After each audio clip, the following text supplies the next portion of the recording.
Ahí está apareciendo grabación, ¿eh? Ahora sí. Bueno, darles la bienvenida a esta actividad de cierre del tercer coloquio de la Red Iberoamericana de Historia de la Historiografía. Yo simplemente, a nombre del comité organizador, quería agradecer a los y las coordinadores y coordinadoras de cada una de las 10 mesas que tuvimos en esta edición, que para nosotros es un gusto. Este es el 5º año de funcionamiento de la red, que nació allá por 2020 gracias a una idea de Tomás Sansón, que hoy no lo tenemos por acá, pero sé que ha estado participando en distintas mesas a lo largo de la semana. Y bueno, la verdad que estamos contentos de que el evento siga creciendo, ha estado muy activo. Hemos sabido que no hemos podido participar de todas las mesas, pero hemos sabido que se han dado interesantes discusiones, que seguramente sigan hoy a la tarde, donde tenemos un par de mesas que continúan. Y bueno, ya pensando en el próximo, en el cuarto, invitarlos también a participar, agradecer a todos los y las ponentes, que esperábamos que este año, que ya la gente está habituada a la presencialidad, bajara el número, pero ha sido muy activa la participación, así que también agradecer a todos los que se conectaron desde América y Europa para participar con mucho interés, tanto como ponentes y aquellos también que se sumaron simplemente como oyentes y para comentar ponencias y para conversar con los ponentes. Así que de mi parte eso, y darle paso a Bárbara, que va a hacer la presentación oficial de esta actividad de cierre del tercer coloquio.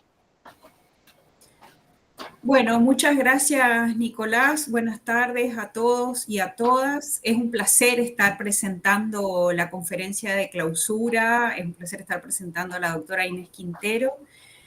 Y me sumo al agradecimiento a todos, al comité que organizó, porque siempre se supone que un evento virtual es un poco más simple de organizar que uno presencial, pero me parece que también demanda un montón de tiempos, horas y dedicación. Y bueno, felicito a la red, a la propuesta de Tomás que la hizo allá en el 2020 y que permite que estemos todos conectados. Bueno, ahora sí, la presento a la doctora Inés Cantero. El título de su conferencia es Los símbolos patrios de la Revolución Bolivariana, la historia al servicio del poder.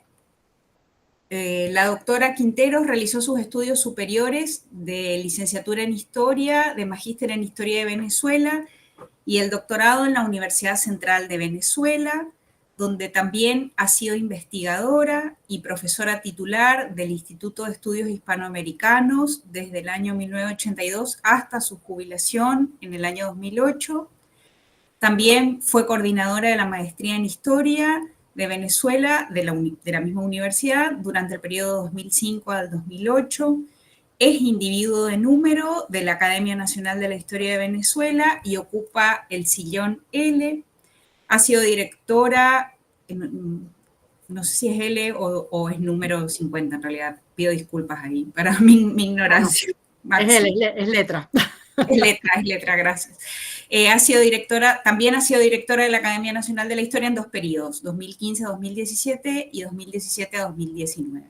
Desde el año 2018 es miembro correspondiente de la Academia Mexicana de la Historia y correspondiente de la Real de Madrid.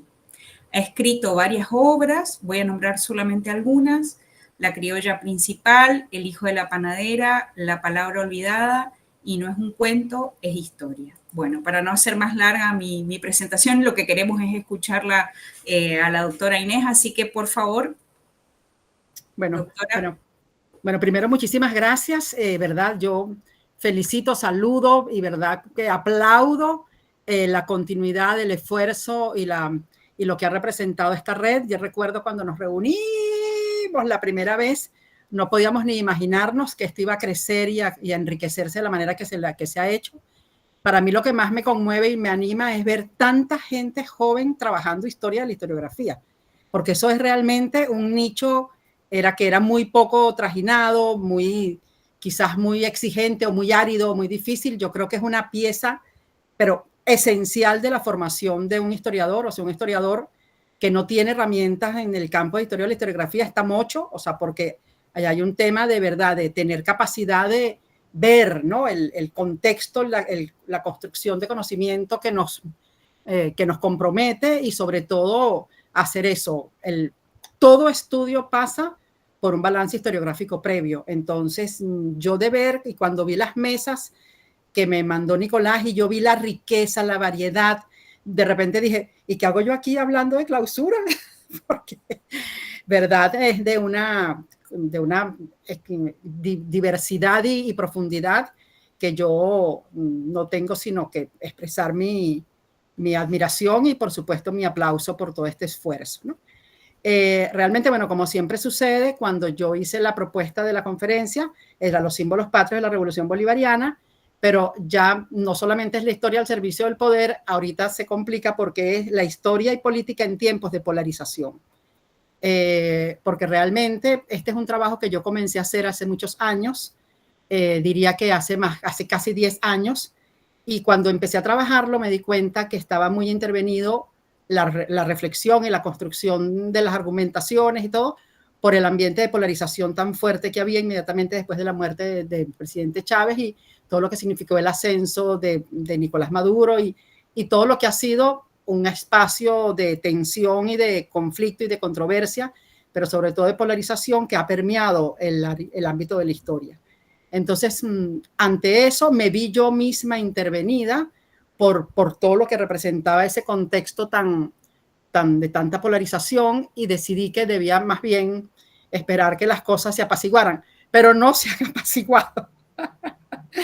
Y lejos de apaciguarse, digamos, en cada momento hay como un recrudecimiento, pero y una diversificación de las áreas de polarización. Entonces me pareció que realmente esta relación porosa entre historia y política tiene una particularidad y una manera de expresarse, no solamente en términos históricos, como es evidente, y como lo hemos trabajado y como está presente en muchas de las ponencias que se han presentado en este coloquio, no solamente en el presente, sino en el pasado.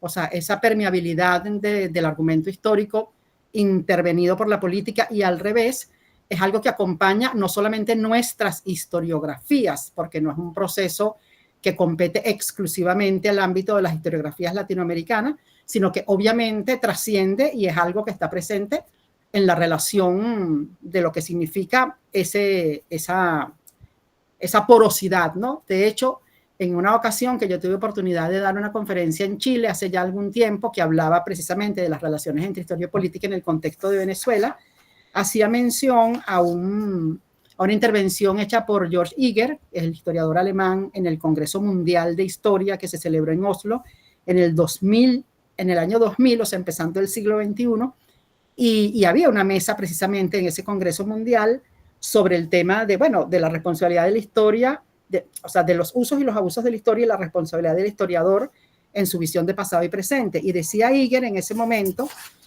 que a mí siempre me ha dado como mucha, o sea, más que seguridad, como bueno, yo estoy agarrada de Eger, o sea, yo voy, y él decía que la suposición del panel era que los enfoques honestos a la historia son posibles, ¿no?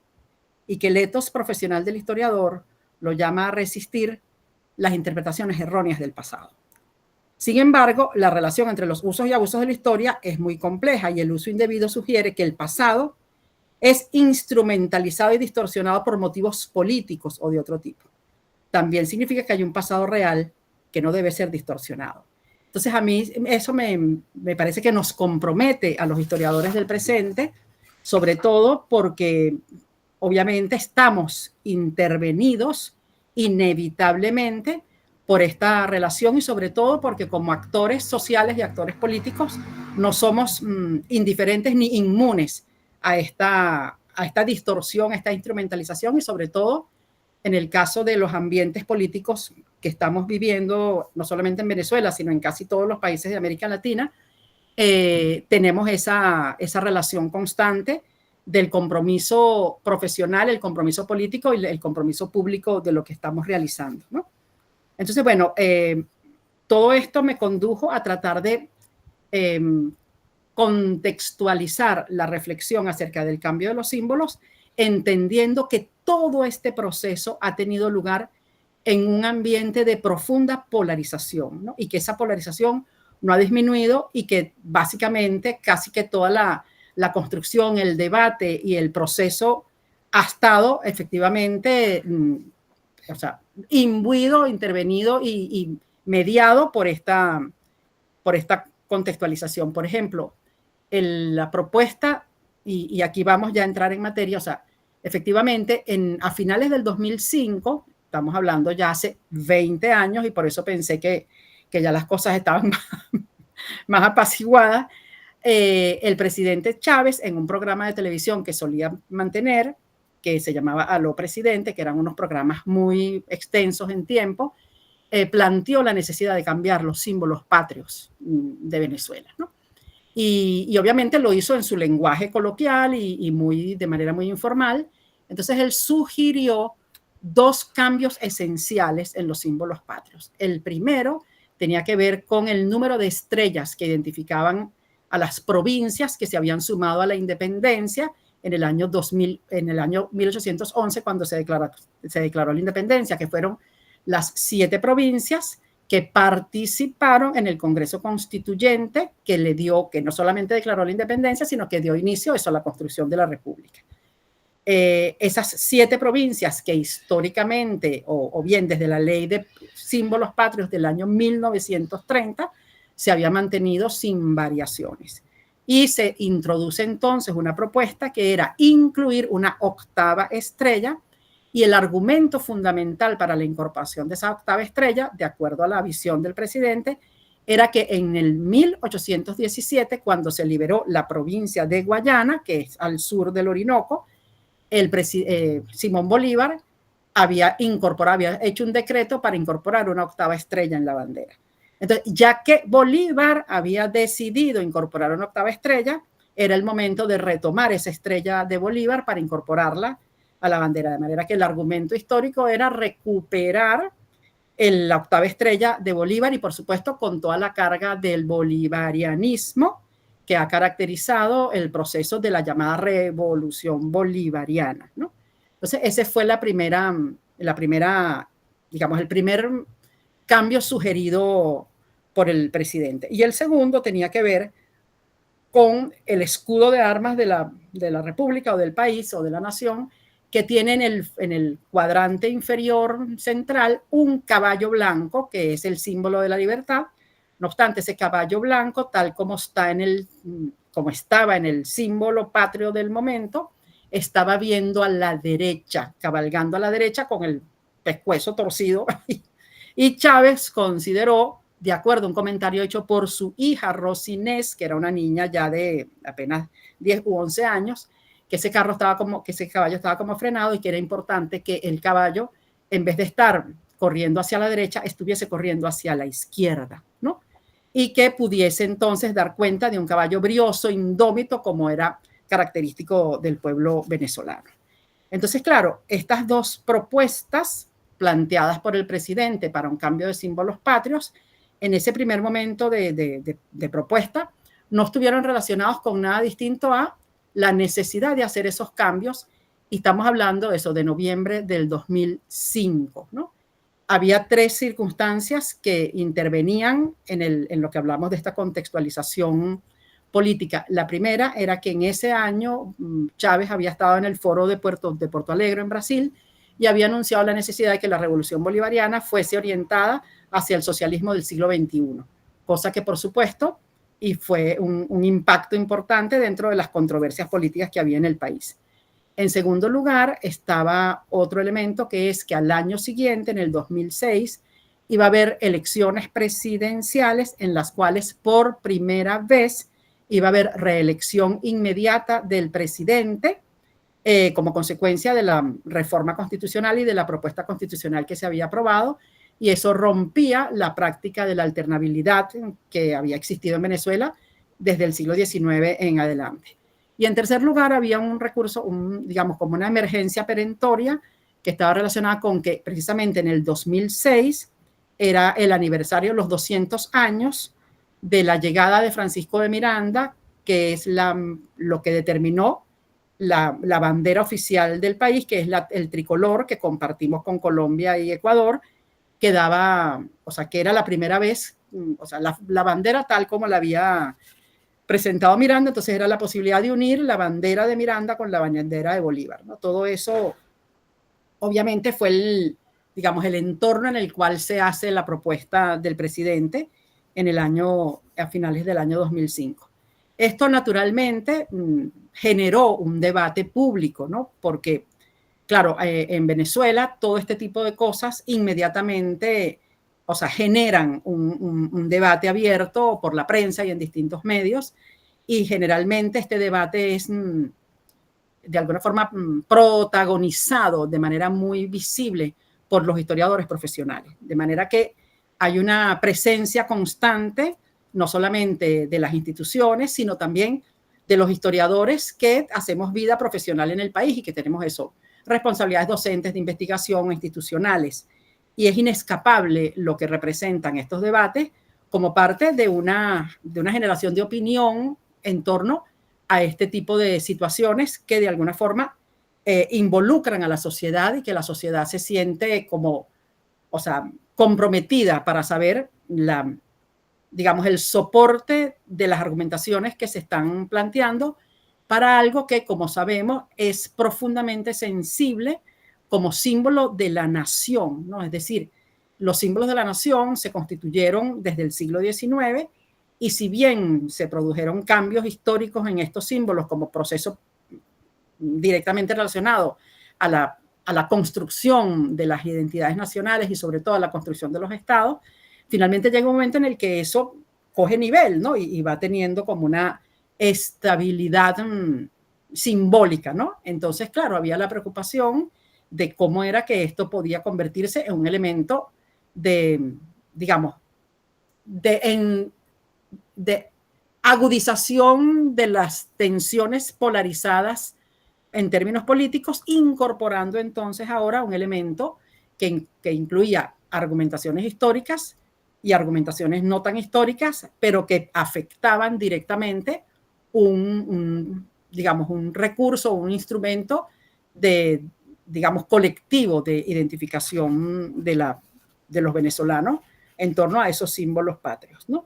Entonces, por supuesto, esto generó un debate que básicamente lo tratamos de sistematizar en función de, o sea, en qué momento o cuál el debate se planteó. Bueno, ¿es necesario, pertinente, justificable cambiar los símbolos patrios? O sea, ¿en qué condiciones un cambio de símbolos patrios es legítimo? Es decir, uno puede andar cambiando símbolos patrios, o sea, así, o sea, o sea, ¿qué es lo que determina que un Estado o que una sociedad termine por asumir la necesidad de cambiar los emblemas simbólicos de la nación, ¿no? Ese fue un primer elemento que estuvo presente en el debate. El segundo elemento tenía que ver, bueno, ¿cuáles son los elementos, o sea, cuáles son los fundamentos históricos, si es que los hay, para que justifican esos cambios, ya no de los símbolos, sino, bueno, ¿tiene sentido Moretti la octava estrella? O sea, ¿qué soporte histórico tiene? De lo mismo que en relación con el tema de la cambio de orientación del caballo. O sea, eso es realmente una decisión que tiene que ver con la historia. Y en tercer lugar, nos interesaba también verificar en qué medida eso podía tener una incidencia, un impacto, un efecto en la construcción de una nueva memoria. Es decir, si eso tiene efectivamente incidencia, ¿no? Más allá del tema político, ¿no? Y del tema de lo que eso significaba dentro de ese contexto tan polarizado como en el que se estaba viviendo en el contexto de... Y realmente todo esto, por supuesto, ese debate que se generó por la prensa, fundamentalmente, dejó ver o sea, un primer consenso no acordado, sino en declaraciones de distintos historiadores, de distintas tendencias, de distinta formación, de distinta procedencia, a donde la unanimidad historiográfica fue, mira, no parece que haya razones para establecer un cambio de los símbolos patrios. O sea, los símbolos patrios se modifican siempre y cuando haya eso, una un efecto o una transformación o un cambio sustantivo que genere, que demande efectivamente nuevos referentes simbólicos que se ajusten y que de alguna forma sean asimilados y apropiados por la sociedad como un resultado no solamente de un debate, sino incluso se planteó de la posibilidad de una consulta pública general, ¿no? En segundo lugar, se planteó que, bueno, que si la octava estrella, siendo un decreto de Bolívar de 1817, que además no había tenido consecuencias perdurables, sino que después vino la unidad colombiana 2 años después, y eso demandó una nueva bandera para la unidad colombiana, ¿qué sentido tenía retomar aquella estrella de 1817 para volvérsela a poner o sea, que no había? Además, bueno, se hizo por supuesto, las consideraciones jocosas de que, bueno, y si se les ocurre la proclama de guerra a muerte, españoles y canarios contar con la muerte, el retoma. O sea, eso no tiene, o sea, el hecho de que sea un decreto de Bolívar no le da, o sea, perentoriedad histórica al hecho de su ejecución. Entonces, bueno, ese era un segundo elemento. Y por supuesto, el tercer elemento que tenía que ver con el caballo era todavía más extraordinario, porque no había ningún soporte en función de establecer hacia dónde tenía que ver el caballo, si es indómito, si no es indómito, si corre para allá, si corre para acá, o sea, que no había realmente un soporte y hasta allí. Y básicamente la idea era no entrar en el terreno político, sino básicamente en el terreno de lo simbólico y lo histórico, porque obviamente en el contexto de esa polarización era muy, o sea, muy transparente que aquí lo que había era una motivación política, pero, o sea, tratamos, sin habernos puesto de acuerdo ni nada, bueno, mira, vamos a tratar de hacer valer que debe estar de por medio una transformación, digamos, profunda que demande cambio y también discutir cuál era la validez de esos argumentos supuestamente históricos para que eso pudiese llevarse adelante, ¿no? Obviamente, esto no fue tomado a bien por el presidente y muy rápidamente no solamente se descalificó a todos los historiadores ignorantes que no saben nada de lo que están hablando, y entonces allí sí se reafirmó la voluntad política de que la revolución necesita unos símbolos propios.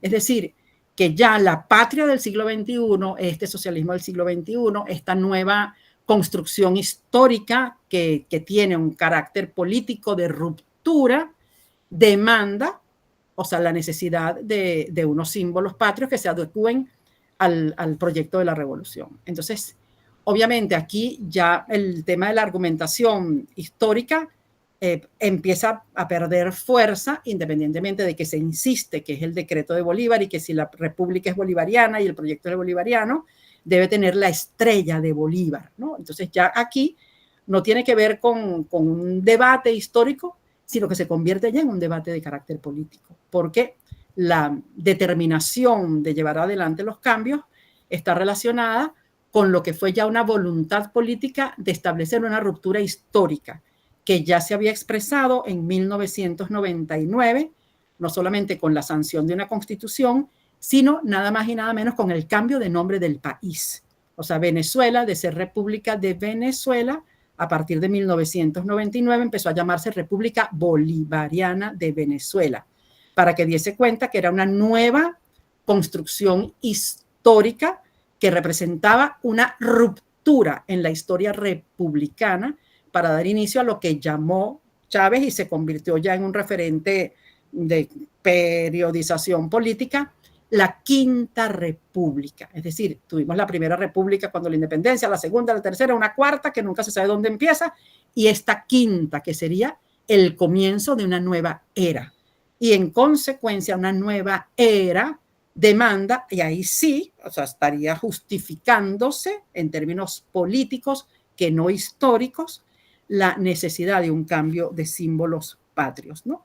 Entonces, estamos frente a una respuesta ya de parte del presidente en el mismo canal de televisión una semana más tarde, o sea, descalificando cualquier opinión contraria, estableciendo o reafirmando la decisión, ya no exclusivamente a partir de argumentos de carácter histórico, sino también ya expresamente orientado a una decisión de carácter político que recurre a la historia para darle fundamento a la incorporación de una octava estrella, y en el caso del caballo, entonces ahora ya no solamente tiene que ver con la dirección, sino que ese es el caballo de la federación, o sea, la guerra federal, que es la guerra que implicó, o sea, con la figura de Ezequiel Zamora, que fueron también figuras muy instrumentalizadas en el discurso de Chávez para hacer valer la continuidad revolucionaria de, digamos, de las luchas del pueblo venezolano.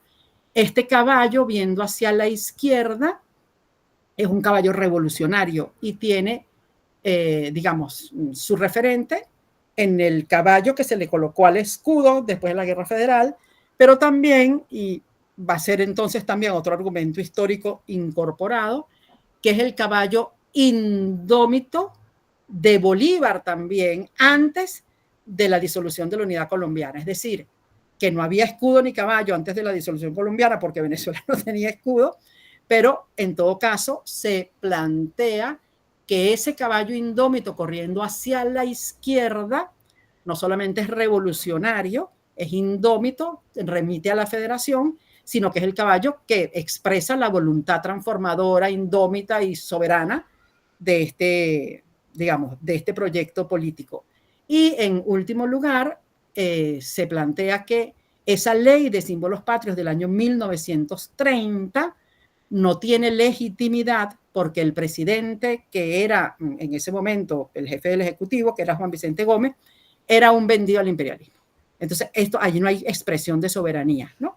Entonces, claro, es una construcción tan expresamente ideológica que ya pierde incluso carácter histórico, ¿no? Y se convierte en una herramienta de debate político que, por supuesto, lejos de favorecer la posibilidad de una discusión plural, abierta, analítica, se convierte en un debate que inmediatamente se polariza. Y por eso entiendo yo que forma parte del problema, porque obviamente ante esta reafirmación se convoca ahora sí a un conjunto de historiadores vinculados al proyecto político de la revolución para que argumenten en la Asamblea Nacional la solidez de estas premisas, ¿no?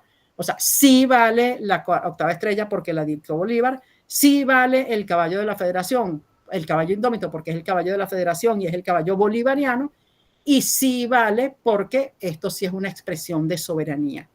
Entonces, eso va a marcar, o sea, porque ¿cuál es el propósito de Chávez? Que de esa propuesta mediática, televisada, se convierta ya en una propuesta formal del Ejecutivo al Legislativo para que el Legislativo haga digamos, las gestiones que conduzcan a la modificación de la ley de símbolos patrios para que entonces sea legal, formal, institucional esos cambios en los símbolos patrios en términos de eso, de nuevos referentes simbólicos de la nación, la octava estrella, el caballo, y por supuesto que sea en la Asamblea Nacional la que disponga.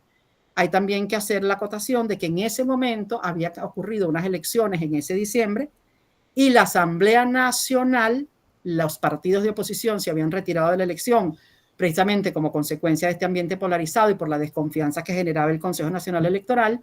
Entonces estamos frente a una Asamblea Nacional, que viene a ser el Congreso, pero es de una sola Cámara, 100% compuesto por diputados afectos a la línea del gobierno. De manera que esa ley, o sea, no tenía ninguna posibilidad de que pudiese ser sujeta a un debate más allá de detalles, digamos, de detalles que no fuesen más de forma que de fondo, ¿no? Esto, por supuesto, generó, o sea, digamos, como una afirmación desde la Asamblea Nacional. En primer lugar, sí hay razones para introducir un cambio porque la revolución demanda sus propios símbolos. Sí es legítimo el caballo de la federación porque es el caballo indómito que recurre a Bolívar, y sí es importante la octava estrella porque la octava estrella es la estrella bolivariana, ¿no?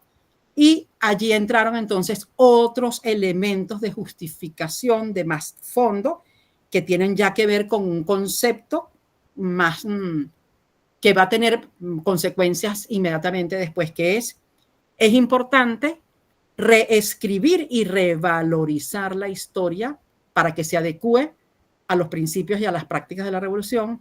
Es importante democratizar la memoria para incluir a los excluidos de siempre en la memoria, y porque el Estado plurinacional, pluriétnico, pluritodo, que fue el Estado bolivariano, demanda entonces esa inclusión.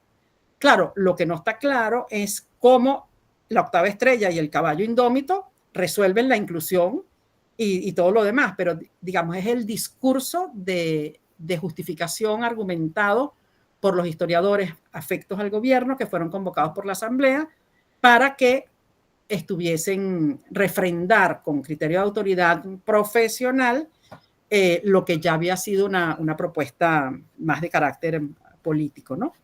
Y obviamente allí en el documento que hace la exposición de motivos del cambio de símbolos patrios, sí se va a incorporar ya formalmente, no solamente las reformas, sino la relación entre los cambios de los símbolos patrios y la refundación de la República. Es decir, que todo esto va a ir con mucha coherencia respecto a lo que era ya una declaración mucho más anímica o mediática del presidente a una construcción ya más elaborada que establece esa relación entre historia, símbolos, refundación, motivación política, y que todo eso calce en un solo empaque, que es el empaque de la Revolución Bolivariana.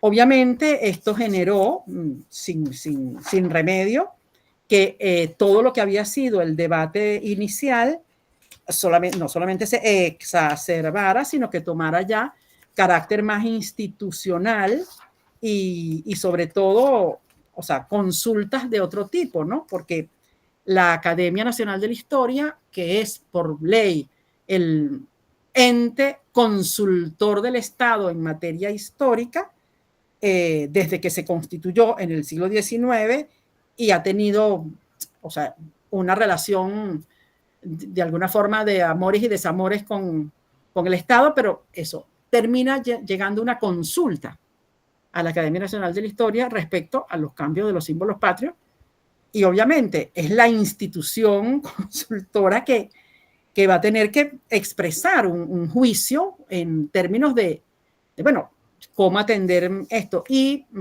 se hizo todo un debate, toda una discusión, y se elaboró un comunicado público, ¿no? El comunicado público termina inserto, digamos, entre lo que es este debate que finalmente polariza las posiciones, ¿no? Y básicamente va a plantear, bueno, no hay argumentos ni motivaciones históricas que permitan, o sea, que justificar una modificación, se hace valer el alcance y el valor de los símbolos como una cosa que tiene una permanencia y un sentido de identidad y de cohesión, y que realmente, o sea, no, ninguna de las propuestas tenían un soporte histórico que permitiese avanzar, o por lo menos digamos, tener la anuencia de la institución, ¿no? Esta consulta que se hizo formalmente a la academia también se hizo en lo que se llama un parlamentarismo de calle, ¿no? O sea, se llevó la propuesta a las plazas, a otros espacios sobre los cuales, por supuesto, no hay manera de hacer seguimiento porque no hay actas ni constancia de lo que resultó de esos debates, pero en cualquier caso, ese proceso de consultas tampoco favoreció que hubiese un debate plural, sino un debate instrumentalizado en espacios controlados que permitiesen de alguna forma refrendar popularmente el proceso de transformación el proceso de cambio de los símbolos patrios. Esto condujo finalmente, hay un mecanismo, hay un tema de presión, porque ya estamos en el mes de febrero y en marzo tenía que estar lista la ley para que se pudiese hacer en los actos protocolares de la nueva bandera, y todo esto condujo a que efectivamente se llevase a segunda discusión en la Asamblea Nacional la proposición del cambio de los símbolos. Y curiosamente, más allá de que había una hegemonía transparente y evidente de lo que era la composición de la Cámara, o bueno, de la Asamblea, como consecuencia de la presencia exclusivamente de diputados afectos al gobierno, tampoco hubo consenso en relación con los temas. Bueno, ¿y por qué si va la estrella de Guayana, por qué no va la de Carabobo y por qué no va la de Coro, que si nosotros también fuimos? Entonces empezó un debate que terminó eso, generando o dando cuenta de la debilidad, ¿no?, de lo que eran esos argumentos y de la dificultad de sostener como un consenso, ni siquiera político, esta propuesta de cambio de los símbolos patrios, entre otras cosas porque no había manera de que eso, o sea, generara cohesión. O sea, parte del gran debate es, bueno, ¿cómo hacer para que en un ambiente polarizado lograr una cohesión en torno a un tema que es difícilmente cohesionable si los argumentos tienen una base que no permite una argumentación que vaya más allá de lo contingente o del propósito político de la propuesta, pues, ¿no? Entonces, nada, para hacer el cuento corto, en el debate de la Asamblea Nacional, o sea, no se promovió un debate artículo por artículo, sino, bueno, a mano alzada, vamos con la ley, y se aprobó el 7, el 9 salió en Gaceta y el 12 fueron los actos de promoción de los nuevos símbolos patrios. Y fue eso, un gran evento mediático, masivo, en una zona que es la zona donde se hacen los desfiles militares, donde por supuesto hubo empezó obviamente con una ofrenda floral al Simón Bolívar, con levantar la nueva bandera con la estrella bolivariana, y salió un caballo a trote, o sea, brioso, corriendo hacia la izquierda para dar cuenta de la fuerza indómita del pueblo venezolano.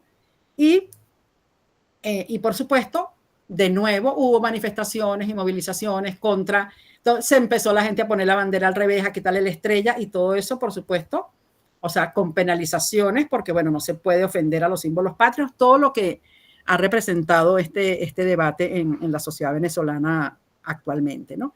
Finalmente, eso, o sea, ese día de la bandera, que era el 12 de marzo, en los colegios no se sabía qué era lo que se iba a poner en la cartelera porque no había referentes. O sea, todo generó una profunda confusión, y todo esto finalmente generó otras nuevas controversias, ya digamos de otro carácter, rechazando y por supuesto dando cuenta de que los rechazos y las aceptaciones estaban mucho más relacionadas con los posicionamientos políticos que con los argumentos de fondo. O sea, al final, o sea, la polarización política permea finalmente el debate, ¿no? O sea, y cada vez es más difícil que el debate vaya a los problemas de fondo que tienen que ver símbolos, cohesión, nación, iconografía, todo lo que implica un debate de estas características, porque obviamente cualquier señalamiento está directamente relacionado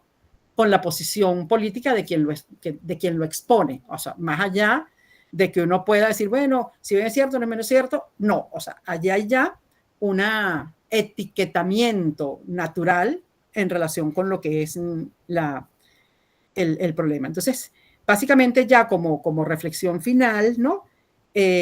Todo esto, o sea, se hace todo el acto, todo el proceso, siguen las críticas, y finalmente, muy poco tiempo después, 4 meses después de toda esta laraca, se decidió que el Día de la Bandera dejaba de ser el 12 de marzo y empezaba a ser el 3 de agosto, porque el 12 de marzo Miranda hizo la bandera en el barco y el 3 de agosto fue que lo hizo en el territorio venezolano. Entonces, no es el 12 de marzo, sino el 3 de agosto. Con el detalle de que el 3 de agosto los muchachos no están en el colegio, entonces no pueden hacer el Día de la Bandera. Entonces, claro, todo este esfuerzo que tenía que ver con incidir en la memoria deja de tener el peso específico que podía tener para convertirse realmente en una, digamos, más en una herramienta de política que de cualquier otra cosa. De hecho, finalmente los manuales escolares producidos por el Estado venezolano se produjeron 4 años después, en el 2010-2011, que fue la colección Bicentenario, e incorporaron estos nuevos símbolos patrios sin mayores explicaciones ni reflexiones, sino básicamente, bueno, y sin incluso llamarlo los símbolos de la revolución, sino bueno, estos son los símbolos patrios.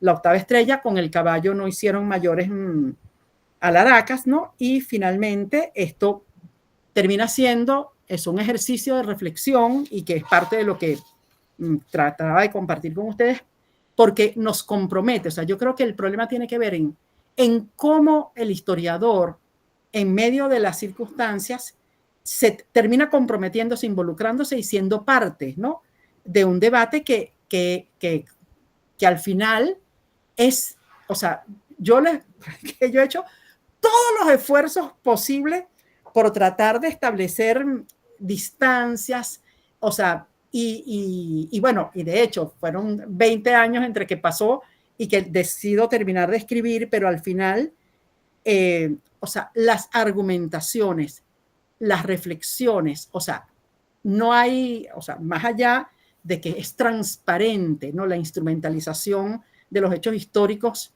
o sea, una cosa como el decreto de Bolívar o el caballo de la Federación o el caballo bolivariano, o sea, es tan obvio, ¿no?, que allí no hay una argumentación. Y en segundo lugar, y yo sí creo que aquí la polarización sí tiene una expresión mucho más firme, es reconocer en los hechos que un proceso en ejecución termina siendo una ruptura histórica, ¿no? Porque eso nos plantea un debate sobre cuándo hay ruptura histórica. O sea, todavía le costó a la nación establecer la condición de ruptura histórica con las independencias y que si fue revolución, que si no fue revolución, cuando es un hecho, digamos, que involucró de manera inevitable al conjunto de lo que se convirtió en nación. Entonces, ahorita en un contexto polarizado, ¿cómo decides tú en términos históricos o de reflexión que sí está frente a una ruptura histórica? ¿En qué consiste una ruptura histórica? Entonces, son debates que ya sí van más allá de la polarización y que determinarían eso, una reflexión que es más de carácter teórico, metodológica. ¿Qué es una revolución? Bueno, Manuel, tanto que hemos discutido las revoluciones del pasado, ¿cuándo estamos en una revolución? ¿Cuál es la calidad y la profundidad? Que yo sí creo, ¿verdad?, que un hecho como este, tan particular, tan intervenido de posicionamientos, demanda reflexiones y discusiones que tienen un alcance muchísimo más importante que lo episódico que rodea esto, porque realmente nos compromete a todos como historiadores frente a la realidad de nuestro presente. O sea, sobre todo en un presente tan convulso, tan complejo, tan lleno de exigencias, que al final, o sea, son debates que nos remiten a, bueno, el ejercicio historiográfico y la responsabilidad del historiador en el presente tan complejo que nos ha tocado vivir. Yo, en principio, he llegado a la conclusión de que los historiadores terminamos polarizados también y que esta demanda de reflexión implica eso, hacer un esfuerzo por elevar, y digo elevar en el sentido estricto, elevar el debate a lo teórico-metodológico y no a lo factual, porque, ¿verdad?, allí quedamos en un universo muy, muy estrecho. Entonces yo sí creo y sí estoy convencida de que el tema de los símbolos y el tema de los usos públicos y políticos del pasado en ambientes de polarización demandan esfuerzos que van más allá de lo político y que exigen eso, reflexiones más de carácter teórico y metodológico, que yo honestamente me siento como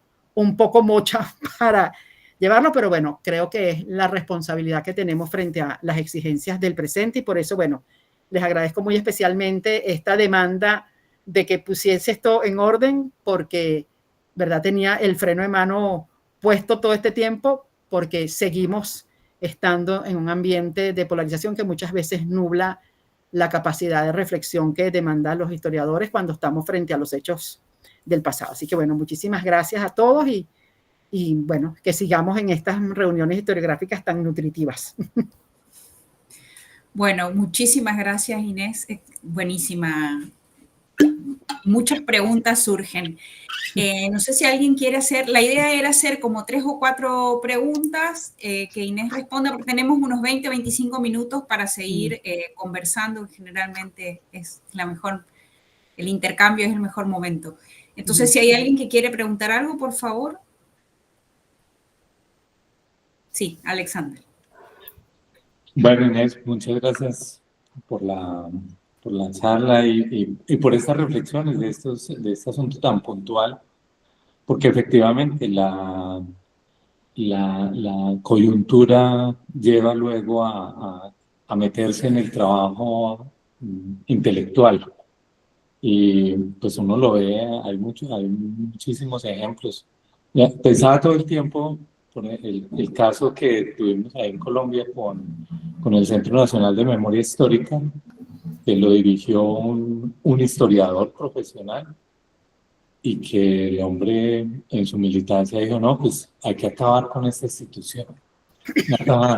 Una cosa terrible, ¿cierto? Y que decía uno, pero es un historiador, ¿cómo está? Pero le ganaba ahí la militancia. Entonces, en ese escenario, el llamado que nos hace Inés al final de ponernos en este tono de la reflexión, pues justamente nos ubica en el asunto de volver a pensar el tema de la factibilidad de los hechos, o sea, los hechos como tal, más que nuestra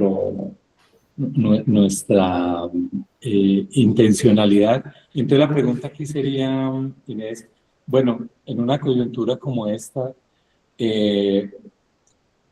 ¿cómo publicar, cierto? ¿Cómo? Tanto en el medio como en la forma de publicar? Porque también estamos enfrentando el asunto de la lectura, de cómo los jóvenes de ahora están leyendo, a través de qué están leyendo, de cómo entrar ahí en esa dinámica. ¿Qué ha pensado usted en medio de este esfuerzo que está haciendo por recuperar una situación como la que nos acaba de relatar? Entonces, ¿cómo publicarlo? Sí, no, es verdad, bastante complejo por lo que representa, o sea, yo creo que, bueno, que la reflexión al final es una invitación al debate, ¿no? O sea, porque yo creo que no estamos en condiciones de concluir, ¿no? O sea, yo creo que más estamos, y a mí sí me parece que, bueno, que esta oportunidad de haber sistematizado estas cosas en este espacio es bien importante. Hay la idea de que esta misma conferencia se pueda dictar en la Universidad de los Andes, en un evento que estaba previsto para diciembre, pero de acuerdo a la incertidumbre, ahora no se sabe si se va a hacer o no se va a hacer. Yo de hecho había hecho producido un video, y al final me inhibí de publicarlo, porque realmente las condiciones, y lo hice hace 8 años, hace 9 años hice el video y lo tengo guardado porque, verdad, o sea, yo creo que lo importante es que haya un espacio para el debate. Entonces yo sí creo que lo importante es que en primer lugar esté en un ámbito académico. O sea, yo creo que el debate debe darse inicialmente en el ámbito académico, porque en el ámbito académico es donde puede haber una reflexión que vaya más allá de lo factual, ¿no? Y la posibilidad de despolarizar debe estar primero en el entorno académico. Entonces creo que habría que hacer un esfuerzo por establecer espacios de debate dentro del ámbito académico, en cosas de seminario, foro y tal, para entonces después tener la posibilidad de que eso vaya más allá de lo académico. Pero en el primer lugar creo que estamos todavía en un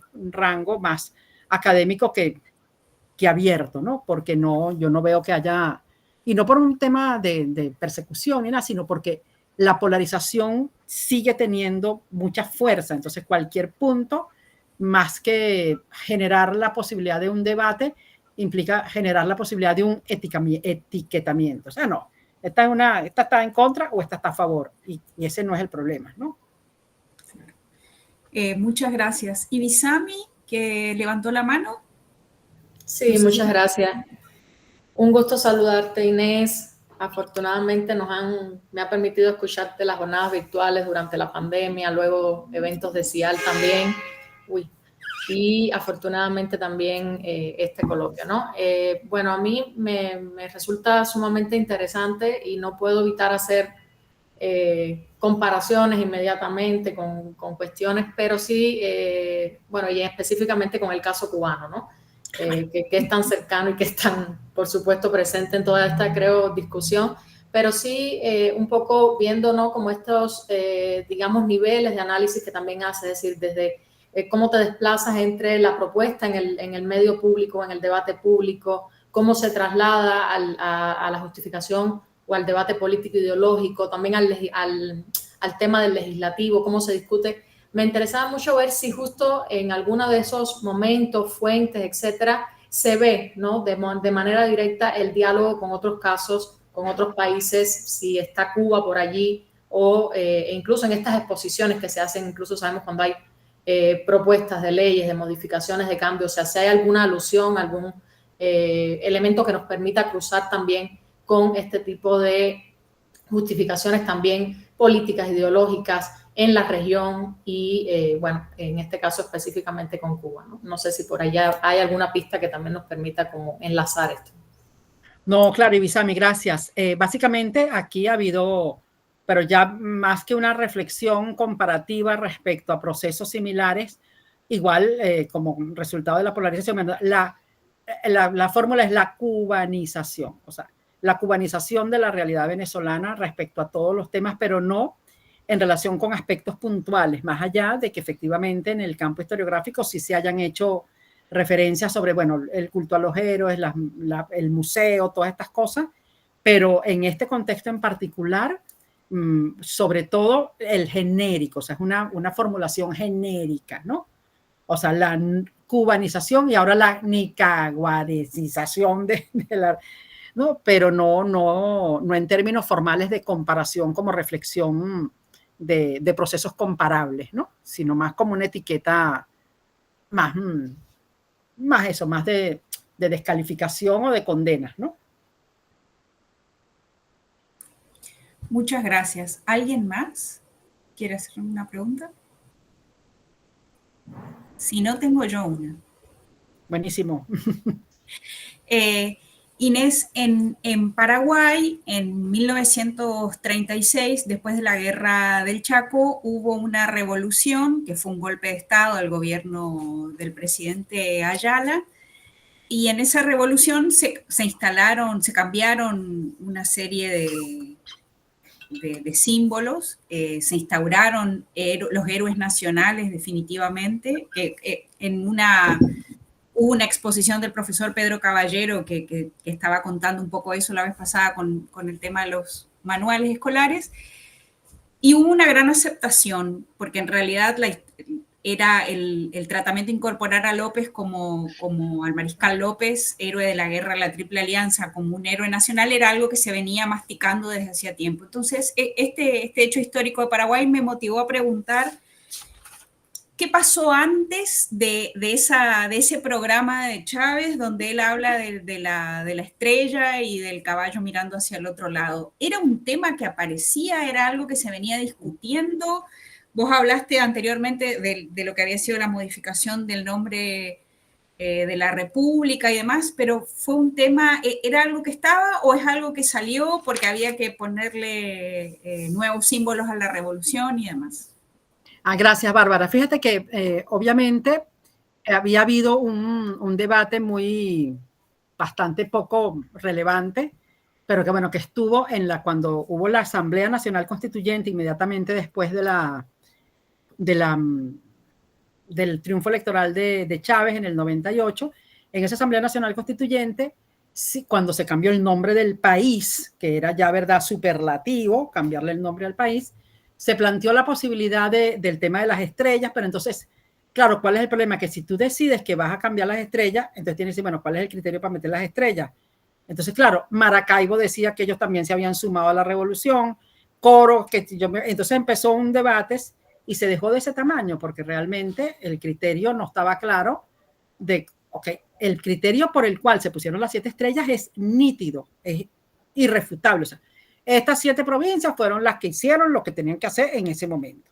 Y después todo eso, pero es hasta allí. Y cuando hubo la incorporación del cambio de nombre del país en el año 54, que de Estados Unidos de Venezuela, como pasó en otros países, se convirtió a República de Venezuela, ahí no hubo trastorno, ¿no? Porque, bueno, era algo más o menos instrumental. O sea, bueno, se cambió el nombre del país, hay que cambiarle el nombre a la cinta del Estado, del escudo. Pero fíjate que cuando se cambia el nombre del país, no se decide cambiar el escudo para ponerle el nombre nuevo, ¿no? O sea, no hay una ley de transformación del escudo. Entonces, yo sí creo que esto estuvo más relacionado, digamos, es mi punto de vista, que ante la inminencia de que era el bicentenario de la bandera, había que actuar para que esa bandera estuviese adecuada al propósito político de la revolución. Entonces, allí sí es transparente la relación entre una cosa y la otra, ¿no?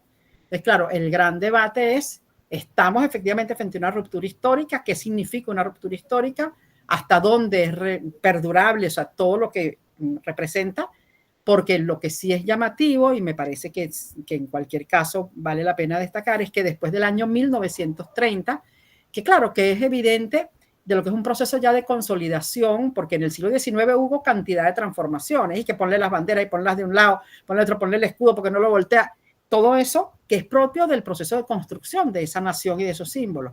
Pero ya en el año 30 hay una especie de consenso respecto, bueno, el Estado-Nación, muchos elementos ya están como consolidados, y por lo tanto esa ley de símbolos patrios es una ley que recoge de alguna forma toda la evolución o lo que significó ese proceso previo, ¿no?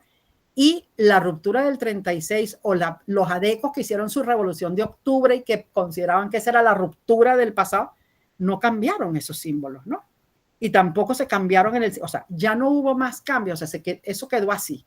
Ni tampoco debates recurrentes acerca de la necesidad de ajustarlo, ¿no? Porque, por ejemplo, aquí se incorporó, no, que si son 20 estados, ahora son 24, que son 24 espigas, que si o sea, detalles más heráldicos que políticos, ¿no? Pero sí me parece bien importante eso que tú dices, porque además el año 36 coincide efectivamente con un proceso de consolidación y de ruptura que da cuenta de un propósito que va más allá de lo político, ¿no? Entonces, bueno, sí creo que en el caso de Venezuela durante el siglo XX, esto no se planteó de esta manera, sino coincidiendo con esta voluntad de establecer una ruptura histórica en el calendario de la historia de Venezuela. Bien, muchas gracias. ¿Alguien más? Por allá había un comentario en... Ah, perdón, no había visto. Ah, sí, Sí, ahí en el chat. Lo leo. Aunque no forman parte oficial de los símbolos patrios, el tema del nombre del país y la iconografía sobre Bolívar están dentro de la ruta de la construcción de un imaginario que fortalece una manera de implantación de unas particulares ideas del bolivarianismo. Robinson Mesa. Sí, Robinson es colega de allá de la Universidad de los Andes, sí, porque efectivamente, aparte del cambio del nombre, o sea, se cambió el rostro de Bolívar, ¿no? Para hacerlo, para que tuviera una imagen menos vasca y más mestiza, cosa que estaba difícil, ¿no? Pero bueno, eso, y fíjate que, porque allí sí hay mayor posibilidad de establecer una relación entre incidencia, memoria y apropiación. Ese Bolívar, la gente popularmente le llama el Bolívar de Chávez. O sea, nadie interpreta que ese es el Bolívar, aunque se dijo, esta es la cara de Bolívar. Y no, y la gente dice, bueno, el Bolívar de Chávez, ¿no? Es la manera de referirse a esa imagen. Pero efectivamente la idea, como decía Robinson, es crear una figura que da cuenta de un mestizaje, de una inclusión, Entonces, bueno, Bolívar va rodeándose así a una condición más samba que aristocrática. Y entonces dice, bueno, pero, o sea, puede ser que tuviera la nariz más ancha, pero que nació en cuna de oro, nació en cuna de oro. O sea, no hay manera de, digamos, de quitarle su condición de blanco criollo a Bolívar. O sea, eso no hay manera, pues, pero en cualquier caso, sí está dentro de esto que señalaba Robinson, de buscar la manera de, no solamente de bolivarianizar el pasado, sino bolivarianizar el presente, ¿no? Y de una determinada manera, ¿no? Sí. Muchas gracias. Bueno, ¿alguien más tiene algún comentario? Bueno, me parece, yo quería hacer otra pregunta, si es factible. Quería saber cómo aceptó la población. Comentaste que cuando ni bien pasó, mucha gente dio vuelta a las banderas y demás, pero ahora, después de estos 20 años, la población, esas banderas se izan en todas las escuelas. Sí, claro, eso forma parte de un ritual, ¿no? O sea, pero no hay, o sea, la relación entre el episodio del cambio y la aceptación de la nueva bandera es, claro, está la bandera de las 8 estrellas, ¿no? Pero, o sea, yo dificulto, y además tampoco se hace un esfuerzo didáctico por fortalecer esa nueva iconografía, porque, claro, aparte de los problemas que hay con la educación, con todo lo que sabemos, eso se incorporó a los manuales de enseñanza, eso, pero o sea, la bandera ahora tiene 7, ahora tiene 8. O sea, no hay una explicación ni tampoco se plantea en el material didáctico el origen de todo esto, ¿no? Lo mismo que con relación al caballo. Entonces hay simplemente un uso utilitario del recurso simbólico sin que eso represente Pero el que sí está polarizado, ¿no? Y el que sí tiene conciencia de esto, o sea, bueno, de hecho, cuando hubo el primer golpe de Estado, inmediatamente sacaron esa bandera y pusieron una de 7 estrellas. O sea, la bandera de las 7 estrellas. Porque efectivamente, para quienes están más politizados respecto al valor de esa bandera, se sigue pensando que la bandera es la de 7 estrellas. O sea, pero bueno, yo sí creo que esos son más problemas más de carácter político de memoria, ¿no? Bien. Bueno, muchísimas gracias una vez más. Gracias a todos los presentes. Gracias, Inés, por la charla buenísima y necesaria. Gracias a todos los presentes y a las presentes por estar, por haber participado. Sigue ahora, hay una mesa más, Nicolás, la mesa 2. Hay dos mesas más. No, hay 2 mesas más. La mesa de historiografía de las independencias, que viene desde la mañana, y la mesa de historia de la ciencia, que viene desde ayer. Que es una mesa enorme. Así que ahí vamos a estar esperando a los que quieran seguir acompañando el final del evento. Así que bueno, agradecer a Inés la generosidad, ¿no? Haber aceptado participar en esta instancia, y que creo que siempre es un aporte escucharla. Así que muchas gracias. No, y yo agradecidísima porque verdad que bueno, que es eso, ponerse uno otra vez a rumiar y a pensar y bueno, creo que este es el mejor ambiente y los mejores interlocutores. Bueno, muchísimas gracias y los seguimos ahora a la tarde y si no, en el 2027, para quien no puede estar hoy a la tarde, que volvemos y hacemos el 4º coloquio. Muchas gracias a todos. Hasta luego. Bueno, un gran abrazo. Un abrazo, Inés. Muy bien, hasta luego. Gracias, Víctor y todos los